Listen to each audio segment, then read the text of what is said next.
Ahora sí. Bueno, el tema que tocaría para hoy está en Mateo capítulo 5, también está en el Evangelio de Lucas, pero vamos a centrarnos más bien en eso. Si tienen la Biblia pueden ir abriendo Mateo 5, no obstante todos los versículos van a estar acá, pero por ahí alguno, viste, con el celu prefiere leerlo la Biblia, mejor. Muy bien, vamos a hablar del Sermón del Monte.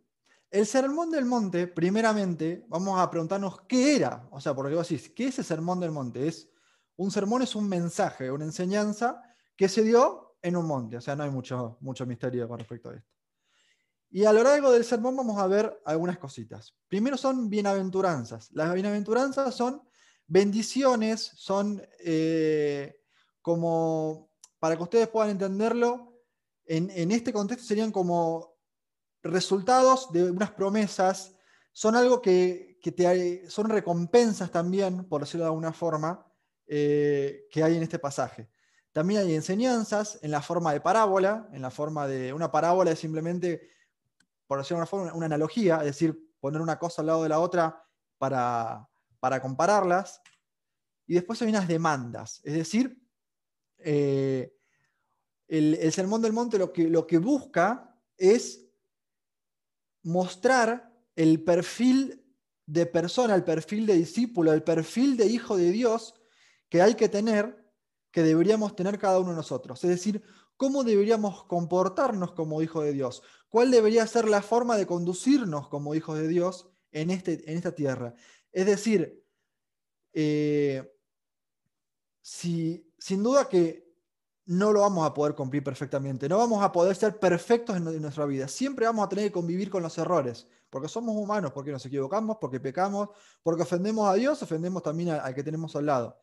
No obstante, esto no quiere decir que, como no puedo ser perfecto, no lo cumplo. No, para nada.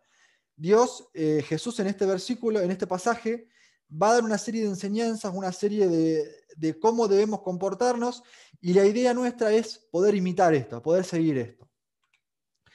Y por último, Jesús muestra la naturaleza espiritual del reino.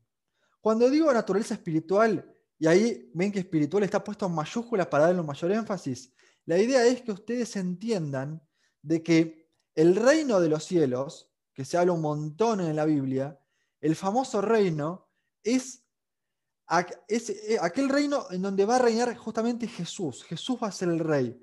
Todavía no estamos viviendo en eso. Todavía no estamos en ese momento.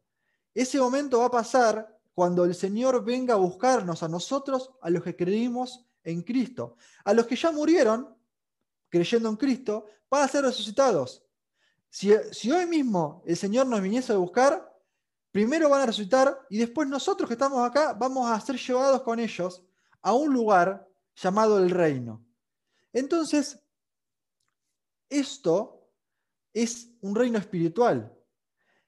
Hay una naturaleza espiritual detrás de todo esto, en comparación a lo que las personas de ese tiempo creían.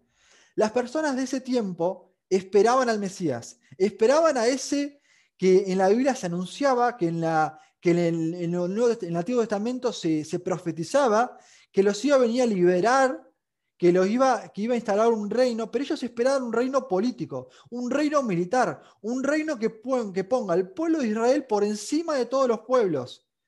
¿Y por qué esperaban? Y tanto más en la época en la cual Jesús vivió en la tierra, estuvo caminando sobre la tierra, aún más. Y vamos a ver por qué el judío, es decir, el habitante de Israel, esperaba tanto este reino político, este reino militar, y no tanto un reino espiritual. A ellos no les importaba tanto el interior, a ellos les importaba más el exterior. ¿Por qué? Vamos a ver ahora una serie de mapas. Primero, esto es el mapa del Imperio Romano. Esto es Italia, es decir, la capital acá en Roma, y después todo esto está coloreado, eran la expansión del Imperio Romano.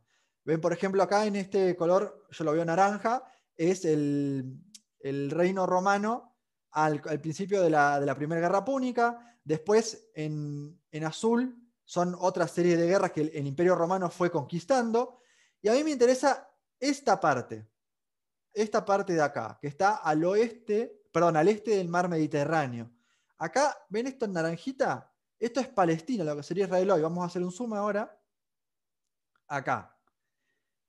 Ven que esto sería Israel hoy, y está en naranja, no, en amarillito, y si damos al gráfico, las referencias, dice adquirido después del 133 antes de Cristo.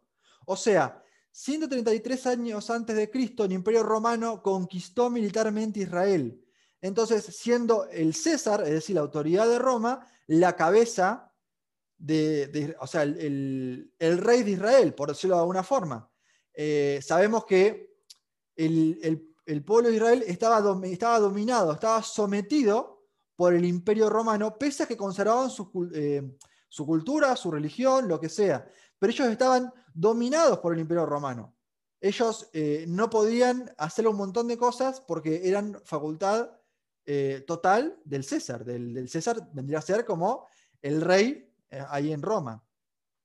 Entonces es por esto que el pueblo de Israel esperaba un reino militar, un reino político, que la figura del Mesías sea un libertador que los libere del yugo de los romanos. Sin embargo, Jesús no fue eso. Jesús les ofrecía un reino espiritual. Jesús les ofrecía un cambio interior a ellos. Ellos no estaban dispuestos a eso. Entonces ya ahora sí, vamos a enfocarnos a leer el pasaje. Mateo 5.1 dice, viendo la multitud, subió al monte y sentándose vinieron a él sus discípulos. Acá, como podemos ver, Jesús vio a la multitud, dice que subió un monte, se sentó, probablemente sus discípulos se sentaron en un semicírculo alrededor de él y comenzó a hablarles. Jesús le hablaba a los discípulos, no obstante, las personas alrededor seguramente podían escuchar lo que le estaba diciendo. Y abriendo su boca les enseñaba diciendo. ¿Alguno tiene ganas de leerlo esto? ¿Lucho? ¿Tenés ganas? Bueno, bienaventurados los pobres que en espíritu, porque de ellos es el reino de los cielos. Bienaventurados los que lloran, porque ellos recibirán consolación. Bienaventurados los mansos, porque ellos recibirán la tierra por heredar. Bienaventurados los que tienen hambre y sed de justicia, porque ellos serán saciados. Bienaventurados los misericordiosos, porque ellos alcanzarán misericordia.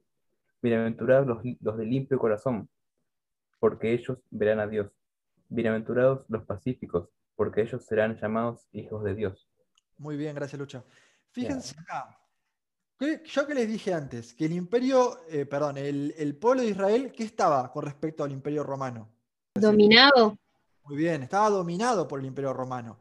Y ellos esperaban que el Mesías prometido en el Antiguo Testamento los libere de eso. Entonces Jesús, cuando empieza a dar las enseñanzas del reino, les dice un montón de estas cosas que a ellos seguramente no les gustó ni nada. Porque fíjense lo que dice, bienaventurados, por ejemplo, versículo 4, los que lloran, porque ellos recibirán consolación. Bienaventurados los mansos, porque ellos recibirán la tierra por heredad. Bienaventurados los que tienen hambre y sed de justicia, porque ellos serán saciados. Bienaventurados los misericordiosos, porque ellos alcanzarán misericordia. Los de limpio corazón, los pacificadores. ¿Ustedes se piensan que un pueblo que está dominado que tenía ganas de ser liberado de este pueblo opresor, tenía ganas de un líder, de escuchar a un líder pacificador, a un líder que hable de misericordia, a un líder que hable de los que lloran? No, ellos tenían ganas de escuchar a un líder que les diga, vamos a ir a la guerra y los voy a liberar con el poder de este imperio romano. Entonces, por eso fue que el mensaje de Jesús fue rechazado sistemáticamente por los fariseos, por la casta dominante de Israel, porque no encajaba con el Mesías que ellos querían y por eso lo rechazaron e incluso pidieron por su muerte.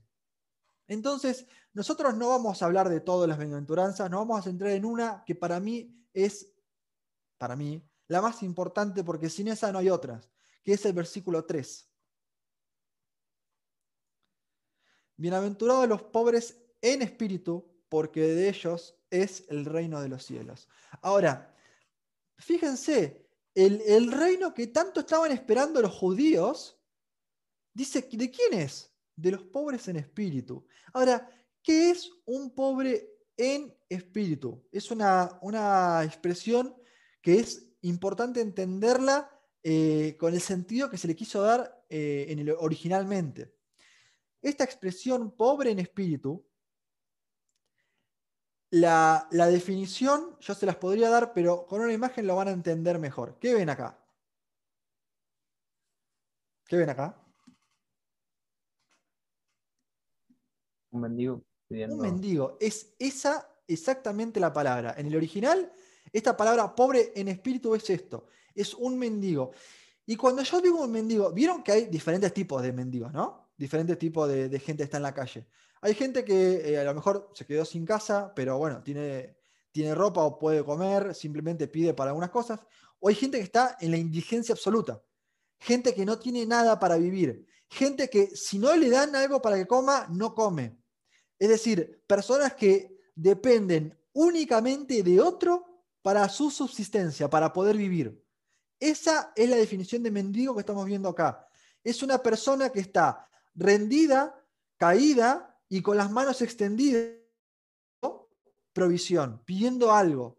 Entonces, esas personas son bienaventuradas, pero no habla de que tenemos que ser pobres materialmente, sino que tenemos que ser como pobres en espíritu. O sea, bienaventuradas aquellas personas que consideran que no tienen nada para ofrecer a Dios y que dependen absolutamente de Dios para poder seguir adelante. En contraste con las personas, como los judíos, como los fariseos de ese momento, que se consideraban superiores, que se consideraban que ellos eran los que no pecaban, que ellos eran los que no necesitaban de Dios, que ellos eran los distintos. Entonces, por eso Jesús dice esto, bienaventurados los pobres en espíritu. Jesús también dice en otros momentos, yo vine a buscar y a salvar ¿a qué? Lo que se había perdido. Y en otro dice, yo vine a buscar a aquellas personas que de verdad no lo necesitaban. No aquellas personas que rechazaban, aquellas personas que se consideraban que podían. Pese a que Jesús murió por todos, pese a que Jesús ofrece la salvación a todos, hay personas que rechazan esto. ¿Por qué? Porque consideran que con su educación, con su posición económica, con su conocimiento inclusive de la Biblia, no requieren de la provisión de Dios. Sin embargo, acá Jesús nos enseña que aquellas personas que dependen de Dios día a día, que reconocen que en su corazón no hay nada bueno y que todo lo bueno proviene de Dios, de esas personas es el reino de los cielos. Es decir, es el perfil de persona que busca a Dios. Ese es el perfil de persona que busca Jesús, que sean sus discípulos. Entonces, entender este versículo, que es el versículo que tenemos que aprender, y presten atención, la palabra es pobre en espíritu, no es pobre de espíritu. Un pobre de espíritu es una persona que no sabe lo que quiere. Es una persona que hoy está bien o mañana está mal. Es una persona que es débil de carácter. No se refiere a eso. Cuando dice pobre en espíritu, se refiere a una persona que reconoce quién es y que reconoce quién es Dios y reconoce que necesita día a día de la provisión de Dios para poder agradarle, para poder crecer, para poder acercarse a ese Cristo que lo salvó del pecado. Este es el versículo que tenemos que aprender para el sábado que viene. Y ya esto como, si hacemos esto vamos a poder entender el resto. Me quiero llevar con ustedes una parábola que está al final. Es la parábola de los dos constructores. Seguramente ustedes lo conocen de otra forma. Lo conocen por un corito que dice dos casitas a la orilla de la mar. ¿Alguno lo quiere leer? Cualquiera pues que me oye estas palabras y las hace, le compararé a un hombre prudente que edificó su casa sobre la roca. Descendió lluvia y vinieron ríos y soplaron vientos y golpearon contra aquella casa y no cayó, porque estaba fundada sobre la roca. Pero cualquiera que me oye estas palabras y no las hace, le compararé a un hombre insensato que edificó su casa sobre la arena. y descendió lluvia, y vinieron ríos, y soplaron vientos, y dieron con ímpetu contra aquella casa, y cayó. Fue grande su ruina. Muy bien, seguramente ya escucharon gracias, ya escucharon esta parábola, pero esto está al final del Sermón del Monte. Es decir, Jesús, una vez que termina de dar todas las enseñanzas, es como que cierra con esto. Y le dice, cualquiera pues, y fíjense el versículo 24 y el 26. Hay algo muy importante, compara a dos clases de personas. Pero hay algo que se repite en esas dos personas. A ver si se dan cuenta qué es. Bueno, sí, que los dos construyeron una casa, pero ¿qué es lo que se repite en el 24 y el 26? A ver quién lo dice. ¿Qué hacen las dos personas, además de construir una casa? Oyen las palabras. Bien, muy bien, eso era. Las dos personas escucharon. Las dos personas escucharon las palabras de Jesús. Quizá hoy hay dos tipos de personas entre nosotros, de este Zoom. Hay dos personas que van dos tipos, que hay unos que van a escuchar, perdón, todos vamos a escuchar, pero hay dos reacciones. Algunos las escucha y ¿qué? Y las hace, pero otros las escucha y no las hace. Esto es importante entenderlo porque nosotros vamos a darle premios por participar, vamos a darles premios por venir, por prender la cámara, por esto, pero es un premio trivial, un premio que termina acá. Ahora, el hecho de cumplir las cosas que en la palabra nosotros enseñamos, a ustedes leen en sus casas, tiene un premio celestial. Y no solo un premio, sino que les va a ir mejor en la vida. ¿Por qué? Dice que cualquiera que oye estas palabras y las hace, dice que le va a comparar a un hombre prudente que edificó su casa sobre la roca.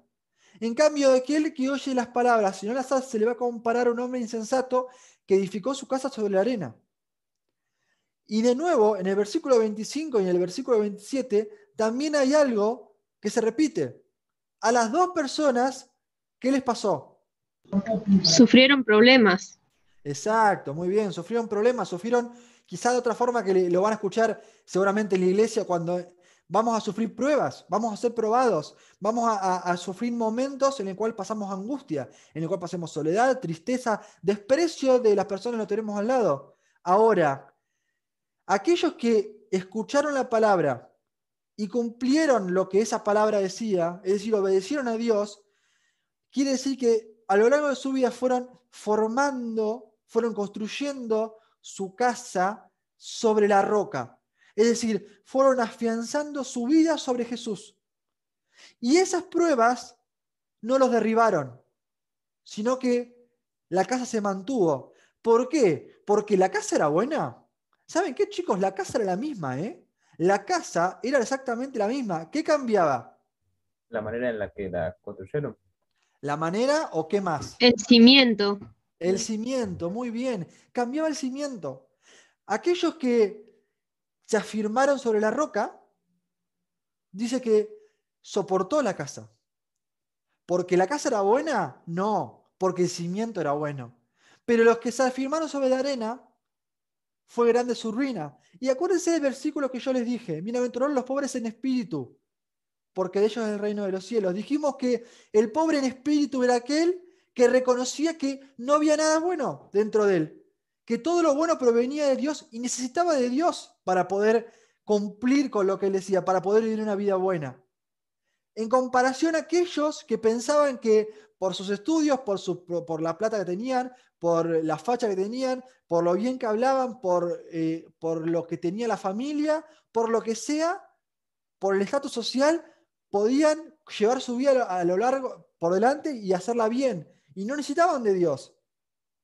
Fíjense, esas personas fueron las que edificaron sobre la arena.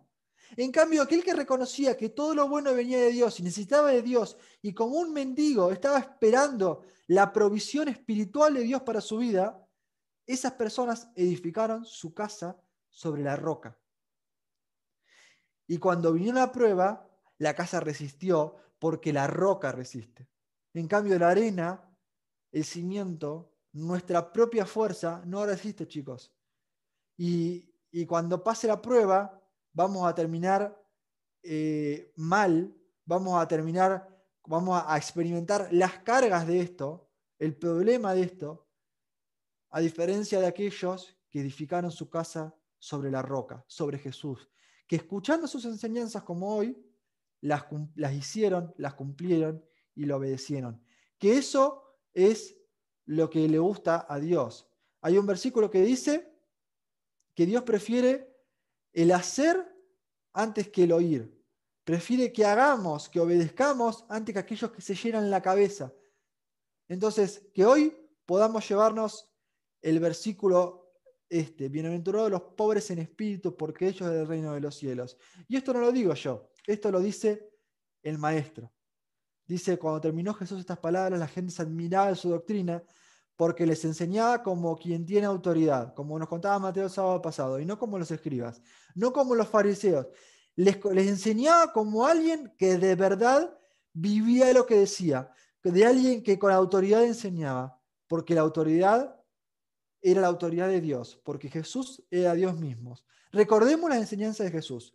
Vamos a atesorar en nuestros corazones, pero que no quede ahí, que esto implique acciones, que implique resoluciones en nuestra vida, que implique cambios en nuestra vida.